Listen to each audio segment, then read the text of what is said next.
আওয়ামী লীগ আর আওয়ামী লীগকে দেখা দেখি মাঝে মাঝে বিএনপিও এই কথা বলার চেষ্টা করে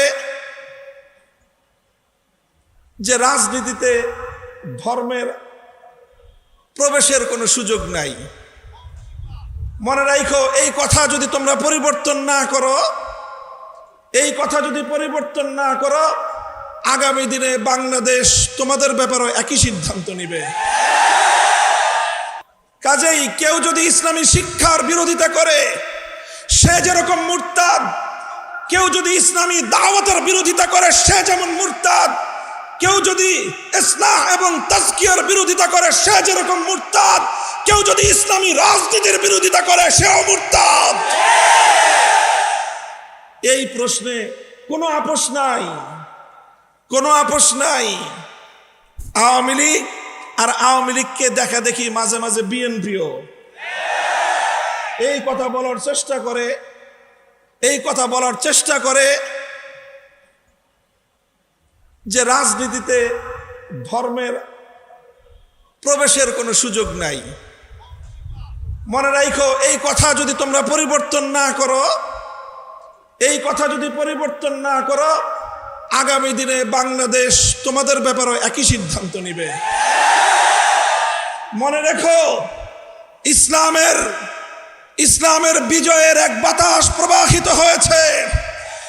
সেই বাতাস ইমারতে ইসলামিয়া কায়েম করেছে। সেই হাওয়ায় দুলতে দুলতে আমেরিকার নেতৃত্বাধীন পশ্চিমা জগৎ পরাজয় মেনে নিয়েছে।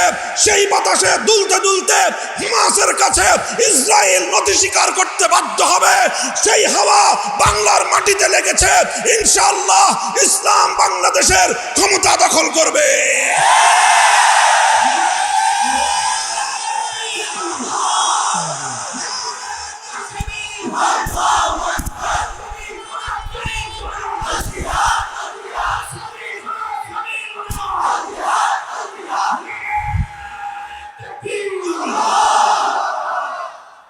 কথাটা আমাদের পরিষ্কার। অন্যান্য ধর্মের ব্যাপারে আমার কোনো কথা নাই।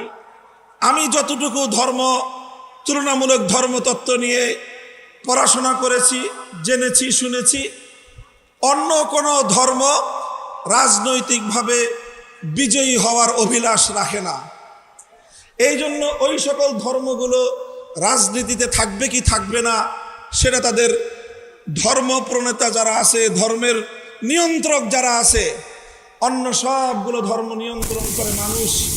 একমাত্র ইসলাম ধর্ম এমন যে তার নিয়ন্ত্রণের বাগডোর কোনো মানুষের হাতে নয়, বরং স্বয়ং আল্লাহর হাতে।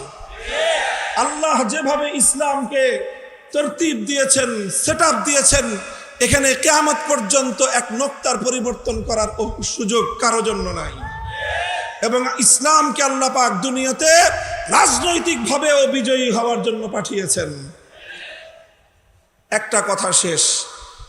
2 নম্বর কথা, হযরত রাসূল আকরাম সাল্লাল্লাহু আলাইহি ওয়াসাল্লামের মক্কা বিজয়ের সময়ের একটা ঘটনা আমি বলবো ছোট্ট করে।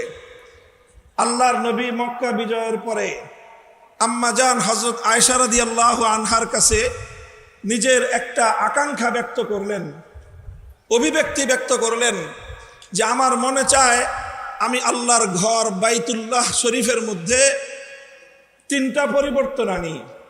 কয়টা পরিবর্তন? 3টা।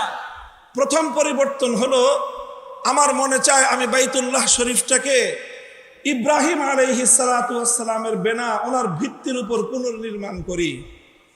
অর্থাৎ লম্বা ইতিহাস, বর্তমান যে কাবা শরীফ, এটা ইব্রাহিম আলাইহিস সালাতু ওয়াস সালামের বানানো কাবা থেকে 2/3 নিয়ে বাইতুল্লাহ, আর 1/3 বাইতুল্লাহ শরীফের বাইরে আছে, যেটা হাতিম দিয়ে ঘেরাও করে রাখা। নবীজি বলেন আমার আকাঙ্ক্ষা হয় যে ওই 1/3 যেটা বাইতুল্লাহর বাইরে আছে সেটাকেও বাইতুল্লাহর ভিতরে অন্তর্ভুক্ত করে দেই। এটা হলে একটা পরিবর্তন করতে মনে চায়। দ্বিতীয় পরিবর্তন করতে মনে চায় যে আমি বাইতুল্লাহর দরজাটা, এখন মানুষের মাথা সমান উঁচু আছে বাইতুল্লাহর দরজার পাটাতন, আমার মনে চায় সেটাকে ভেঙে জমিনের সাথে মিশায় দেই। যেমন অন্যান্য ঘরের দরজা, মসজিদের দরজা যেরকম থাকে ফ্লোর বরাবর, আমার মনে চায় বাইতুল্লাহর সেই দরজাটা নিচু করে ফ্লোর বরাবর করে দেই। 2 নম্বর। 3 নম্বর মনে চায় আমি আরেকটা পরিবর্তন করি। এখন বাইতুল্লাহ শরীফের শুধুমাত্র একটা দরজা আছে, সেটা হলো পূর্ব দক্ষিণ কর্নারে। আমার মনে চায় ঠিক এই পূর্ব দরজা বরাবর পশ্চিম দিক দিয়ে আরেকটা দরজা বানিয়ে দেই, যাতে মানুষ এক দরজা দিয়ে বাইতুল্লাহ শরীফে ঢুকে আরেক দরজা দিয়ে বের হয়ে যেতে পারে। সেক্ষেত্রে অধিক পরিমাণ মানুষ আল্লাহর ঘর বাইতুল্লাহ শরীফের মধ্যে কাবা শরীফের ভিতরে ঢুকবার সুযোগ পাবে। কয়টা পরিবর্তন? আকাঙ্ক্ষা ব্যক্ত করলেন কে? স্বয়ং আল্লাহর রাসূল সাল্লাল্লাহু আলাইহি ওয়াসাল্লাম। এটা বুখারী শরীফ সহ সমস্ত হাদিসের কিতাবের মধ্যে এই কথা বর্ণিত আছে। এই কথা আল্লাহর নবীজি বলছেন কখন? মক্কায় পরাজিত অবস্থায় না বিজয়ী অবস্থায়? যখন মক্কা মদিনার পরিপূর্ণ নিয়ন্ত্রণ ক্ষমতা আল্লাহর নবীর হাতে। স্বাভাবিকভাবে এই প্রশ্ন জাগতো যে হুজুর এখন আপনি যা চাইবেন সেটাই তো হবে, তা আপনি মক্কা বাইতুল্লাহকে পুনর্নির্মাণ করেন, বড় করে দেন, দরজা নামায় দেন, আরেকটা দরজা বানায় দেন, আপনি যা বলবেন সেটাই তো ফরমান, সেটাই রাষ্ট্রীয় হুকুম, সেটাই শরীয়তের হুকুম, আপনার কথার সাথে তো বিরোধ করবার কারো শক্তি এখন আর নাই। আল্লাহর নবী বললেন যে এটা যদি আমি এখন করি তাহলে কিছু সাধারণ মানুষের মধ্যে যাদের বুঝ কম, যাদের জ্ঞান কম, যাদের ইলম কম, যারা নতুন নতুন মুসলমান হয়েছে, ইসলামের প্রতি এখনো তাদের পরিপূর্ণ আস্থা বিশ্বাস তৈরি হয়নি, তারা বিভ্রান্তিতে পড়বে। এই জন্য এই কাজগুলো আমি করতেছি না। ইমাম বুখারী রহমতুল্লাহি আলাইহি এই হাদিসকে সামনে রেখে একটা অধ্যায় স্থাপন করেছে, বাবু মান তারাকা বা'দাল ইখতিয়ার মাখাফাতা আন ইয়াকসুরা ফাহমু বা'যিস সামি' ফায়াকাউ ফি আশাদ্দা মিনহু। ইমাম বুখারী বলেছেন যে অনেক অনেক উত্তম কাজ ছেড়ে দিতে হয়। কি করতে হয়? কিছু কিছু উত্তম কাজ ছেড়ে দিতে হয়। কেন?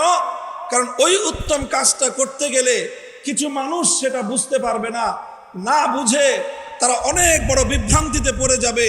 সেই সকল মানুষগুলোকে বিভ্রান্তির হাত থেকে বাঁচানোর জন্য মাঝে মাঝে কিছু কিছু উত্তম কাজও ছেড়ে দিতে হয়। যেমন এই ক্ষেত্রে আল্লাহর নবী বাইতুল্লাহ শরীফকে সংস্কার করার কাজটা করেন নাই, ছেড়ে দিয়েছেন। কেন? যাতে ওই নব মুসলিম মানুষগুলো যেন বিভ্রান্তির শিকার না হয়ে যায়। কাজেই বুজুর্গদের যত মাজার আছে, বুজুর্গদের যত কবর আছে, সেই কবরগুলোকে যারা পাকা করেছে অনেক বড় গুনাহের কাজ করেছে।